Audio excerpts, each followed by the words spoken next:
সূরা আল ফাতিহা। বিসমিল্লাহির রহমানির রহিম। রহমান রহিম আল্লাহ তাআলার নামে শুরু করছি। আলহামদুলিল্লাহি রাব্বিল আলামিন আর রহমানির রহিম মালিক ইয়াউমিদ্দিন। সমস্ত প্রশংসা আল্লাহ তাআলার জন্য। তিনি সৃষ্টিকুলের মালিক, তিনি পরম দয়ালু, অতি মেহেরবান, তিনি বিচার দিনের মালিক।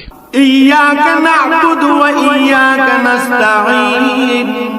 হে মালিক, আমরা তোমারই বন্দেগী করি এবং তোমারই সাহায্য চাই।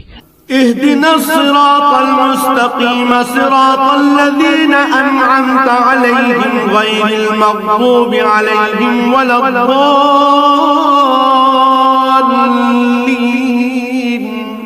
তুমি আমাদের সরল ও অবিচল পথটি দেখিয়ে দাও, তাদের পথ যাদের উপর তুমি অনুগ্রহ করেছ, তাদের পথ নয় যাদের উপর অভিশাপ দেওয়া হয়েছে, এবং তাদের পথ নয় যারা পথভ্রষ্ট হয়েছে।